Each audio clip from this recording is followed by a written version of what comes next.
Hello friends, आज हम लोग बात करेंगे माननीय गृह मंत्री और सहकारिता मंत्री अमित शाह ने अभी कल ही 112 लोगों के अकाउंट में 10-10 हजार रुपए दिए हैं।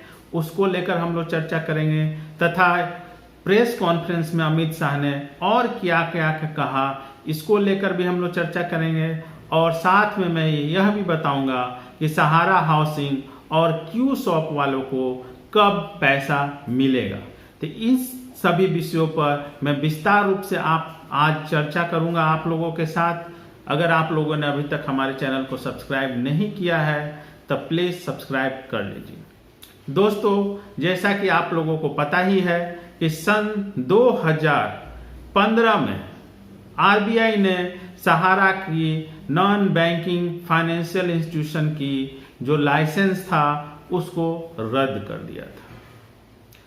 जब सरकार ने उसके लाइसेंस को रद्द किया तब इसकी सूचना अखबारों में देनी चाहिए थी, मीडिया में देनी चाहिए थी, लेकिन उस समय की तत्कालिक मोदी सरकार ने इसकी सूचना ना तो अखबारों में प्रकाशित की और ना ही किसी भी मीडिया को इसकी भनक लगने दी कि सहारा का लाइसेंस रद्द कर दिया गया। जब जनता को इस बात की खबर ही नहीं थी तब उसके बाद भी आम जनता सहारा में लगातार पैसा इन्वेस्ट किए जा रही थी। जब लोगों को जब पता चला, जब सेबी ने सहारा की संपत्तियों को जब्त करना शुरू किया, तब जाकर लोगों को विश्वास हुआ कि सहारा बैंकरप्ट हो चुकी है, डूब चुकी है। जबकि 2015 में ही आरबीआई ने उसको लाइसेंस को रद्द कर दिया था। अब ऐसे में अब आपको ये सोचना है कि आपके साथ धोखा किसने किया, सहारा ने किया, आरबीआई ने किया या उस सरकार ने किया कि जिसे पता था कि आरबीआई ने लाइसेंस रद्द कर दिया है लेकिन फिर भी जनहित में उसने किसी भी प्रकार की सूचना प्रकाशित नहीं की। ये तो बात हो गई भूतकाल की। फिलहाल कल के समय में अमित शाह ने 112 लोगों के 10-10 हजार रुपए रिफंड किए हैं। अमित शाह ने कहा है कि अभी तक पोर्टल पर 18 लाख लोगों ने रजिस्ट्रेशन कर लिया है, जिसमें से अमित शाह के जवानी 14 लाख लोगों के अकाउंट का वेरिफिकेशन हो भी चुका है।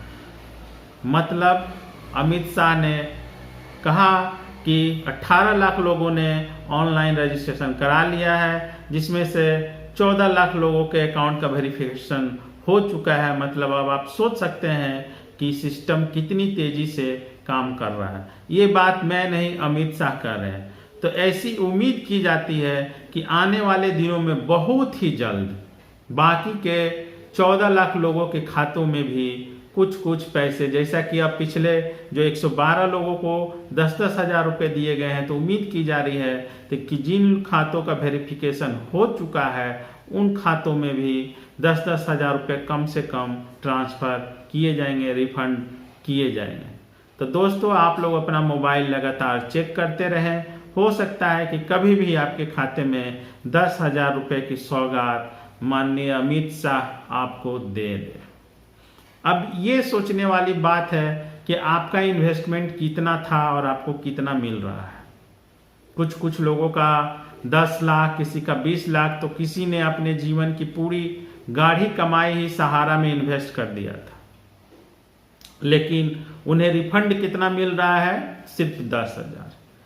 अब पहली किस्त 10 हजार मिली है, अब अगली किस्त कब मिलेगी नहीं मिलेगी इसको कहना बहुत ही मुश्किल है।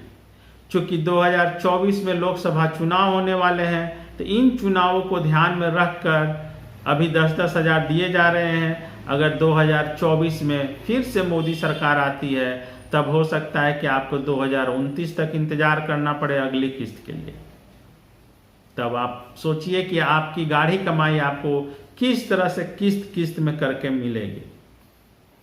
सुप्रीम कोर्ट भी इसमें बहुत टाइट नहीं है। अगर सुप्रीम कोर्ट चाहता तो सेबी को निर्देश दे सकता था कि वह सहारा की सभी संपत्तियों को बेचकर निवेशकों का सारा पैसा लौटा दे। जैसा कि खबरों में है कि सहारा के पास लगभग 3.5 लाख करोड़ रुपए की संपत्ति है और जो देनदारी है वो लगभग 24-25 लाख करोड़।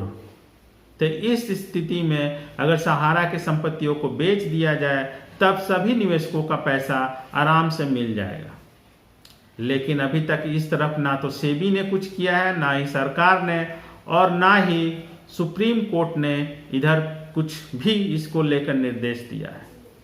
लेकिन जब एक तरफ शुरुआत हो चुकी है तो उम्मीद की जाती है कि आने वाले दिनों में और पैसा निवेशकों को बहुत ही जल्द मिलेगा।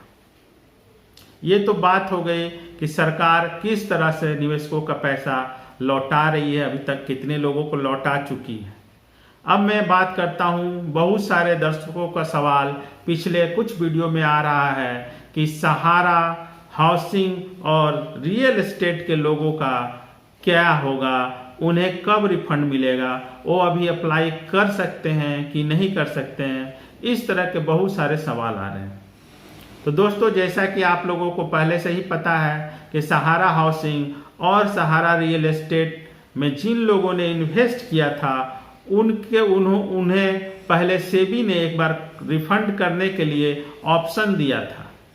कुछ साल पहले सेबी ने इस स्कीम में इन्वेस्ट करने वाले कुछ निवेशकों को पैसा वापस किया था। सहारा ने कुछ निवेशकों क्या लगभग सभी निवेशकों का, जिन लोगों ने रियल एस्टेट और हाउसिंग में इन्वेस्ट किया था, उसमें लगभग काफी निवेशकों को सहारा क्यू शॉप में बॉन्ड को ट्रांसफर कर दिया था। अर्थात जो रियल एस्टेट या हाउसिंग वाले जो निवेश करता थे उनको सहारा क्यू शॉप में उनके बॉन्ड को ट्रांसफर कर दिया था, जिसको कि सेबी ने नहीं माना। अभी भी यह मामला सहारा और सेबी के बीच डिस्प्यूट का है कि सहारा के क्यू शॉप वालों को किस तरह से पैसा दिया जाए। तो सहारा क्यू शॉप वाले भी बहुत बार यह सवाल पूछ रहे हैं कि क्यू शॉप वाले अभी किस तरह से रिफंड के लिए अप्लाई कर सकते हैं, अभी कर सकते हैं कि नहीं कर सकते हैं, उन्हें कब तक इस तरह का गाइडलाइन मिलेगा रिफंड के लिए। तो दोस्तों, अभी तक सीआरसीएस सहारा के किसी भी अधिकारी ने यह नहीं बताया है कि क्यू शॉप या सहारा रियल एस्टेट वालों का कब पैसा मिलेगा। अभी कोई भी अधिकारी मुंह खोलकर नहीं बता रहा है और ना ही किसी को जानकारी है। जब भी उनसे यह सवाल किया जाता है कि सहारा रियल एस्टेट या क्यू शॉप वाले कब से आवेदन करेंगे, उन्हें कब पैसा मिलेगा, तब वो कहते हैं कि देखिए सेबी और सरकार इसको लेकर क्या निर्णय लेती है, जैसे आगे निर्देश होगा वैसा किया जाएगा। लेकिन फिलहाल अभी सहारा रियल एस्टेट और सहारा क्यू शॉप वाले ऑनलाइन अप्लाई नहीं कर सकते हैं, रिफंड के लिए अप्लाई नहीं कर सकते। तो दोस्तों, यह एक छोटी सी इंफॉर्मेशन थी जो हमारे दर्शक जो पिछले कुछ दिनों से सवाल कर रहे थे उसका मैंने जवाब देने का प्रयास किया, तथा कुछ सहारा के रिफंड को लेकर जो न्यूज़ थी उसको मैंने अपडेट किया। आने वाले दिनों में अगर कुछ नया अपडेट आएगा तो मैं आप लोगों के साथ जरूर शेयर करूंगा। तब तक के लिए धन्यवाद।